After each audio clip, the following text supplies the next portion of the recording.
Hello, good crowd. I am so excited. Today we have with us Elisa Torres. And Elisa is a marketing manager with J&J's Ethicon, and she's also done some volunteer fundraising using CaringCrowd, our sponsor, for an organization called A21, Fighting Human Trafficking. This is going to be a really meaningful discussion. You don't want to miss it. Stick around. Welcome to the Your Mark on the World show with your champion of social good, Devin D. Thorpe. Please support the sponsors who made this episode possible, including Johnson & Johnson's CaringCrowd and GoodCrowd.school. Elisa, welcome to the show.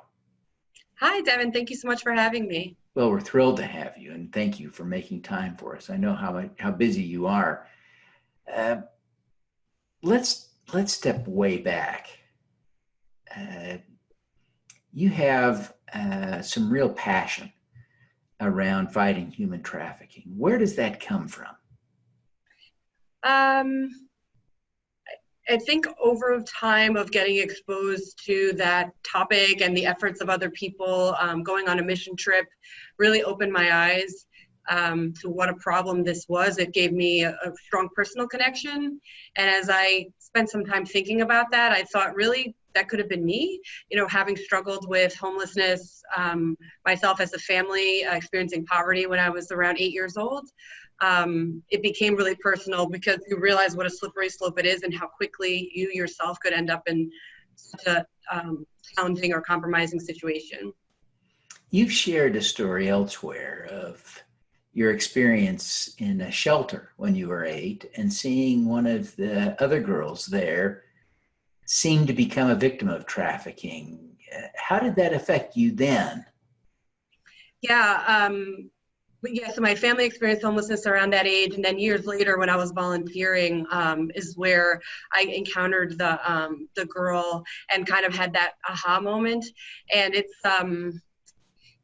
really heartbreaking. Actually, yesterday I found a letter she had written to me, just kind of thanking me for volunteering, and it gives a really soft spot. And I think at the time it was very numbing and scary when I had that aha moment, and extremely humbling. As you have been engaging in this discussion and this effort and this fight, what are some of the things that you've learned about human trafficking that you could share with us? Sure. I think by now the NGOs and the other nonprofits have done an amazing job creating awareness in the fact that this exists. But the shocking thing to me as you start to get under the layers and really do research is really how pervasive it is. Most people associate it with sex trafficking, which is, of course, really how I found out about it initially. But it's very systemic in our supply chain of our clothing, our food. And when you start out kind of pointing a finger, thinking you're going to get to the bottom of it and get this to stop, and then you realize you're part of the problem through just consumption, I think was one of the biggest shockers to me, but also was really relatable to me and to my audience because people realize there are actually tangible things they can do to fight trafficking. And what are those tangible things? Yeah, I think number one is to stop and think about what you're consuming. I think social media and just all of our access to media and data and things like that are great. They do a lot of good things like what you do, but also I think it leads to a lot of comparison and consumption and not stopping to think about what the long-term impact is on us, on other people, on the environment. So I think that's number one, is to slow down. I think what are you really trying to accomplish by how you spend your money and how you spend your time is the first thing. And I found that people, once they start doing that, they start to read labels and they start to ask more questions, and they might consider thrift shopping or using their clothes a little longer instead of discarding them. All those are little things that actually help in the fight that anybody can do. Oh, interesting. You work at J&J, but and you have raised money on CaringCrowd, which is operated by J&J. You don't have to be a J&J employee to use CaringCrowd, but you've raised a lot of money, about $15,000 for A21, right? Yes, 15,000, another few thousand from the company matches, so it's great. Yeah, tell us a little bit about your experience using CaringCrowd. Yeah, I was really excited to find out about the platform. It almost seems too good to be true because they do run campaigns where they actually match dollar for dollar the funds that you're raising. So it was a really easy and intuitive platform to use. Also, I love that it's time bound. So the campaign has a time limit, and that helps people feel an urgency to give, right? Because you have to do it within a certain amount of time. Also, the money needs to go to a specific project. So I think people feel the money is going to be used responsibly, and feel that it's going to accomplish a specific goal, which helps people then feel like they want to give. And also just the fact that, as I mentioned, the matches, or I should say the donations are matched, also give people another incentive of wanting to contribute. That's brilliant. How did you choose A21 as an organization to support? Yep, so I'm part of a church actually called Hillsong, and they champion a lot of human rights causes. And so there's a woman there who founded A21 called Christine Kane, and she's an activist. And her story resonated a lot with me, as when she saw the problem, she thought, well, who's going to solve this, you know? And again, the finger was pointing back at her. So I heard her talk about it over the years, and I saw the progress they made, and I just felt very connected. A lot of my friends volunteer there as well. It's good soil. So, What are their activities? What do they do as an intervention for human trafficking? sure, they do so much. A lot of, I think, also for those of us that want to create change in these social issues, is to look at it more holistically. So not only do they house girls or people that are rescued from human trafficking, they go further up the chain and create awareness. So they do education globally.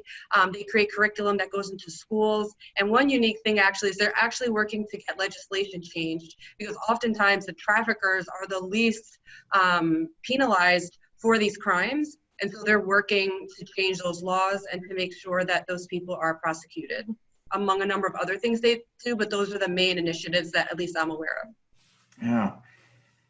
Yeah, great stuff. As you look back at your efforts, especially in volunteering and working around human trafficking, what are you most proud of having accomplished?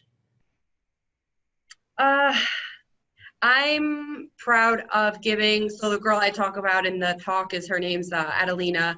I'm proud of that I gave her a voice, that I didn't sit on that urgency. I think we each have a call. Some people, it's for senior citizens, some it's for children. And I'm glad that I didn't silence that voice anymore. I did for many years because I thought it would cost me too much, honestly, and I thought it would maybe be too depressing, but actually it gave me a lot of life and energy to realize that I could make a difference. Elisa, as you look back again over this period, what's the most important lesson you've learned?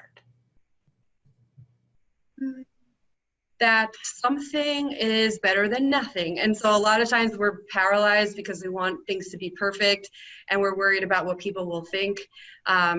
And I realized that once you get involved, that will further inform your opinion and further inform the work you can do.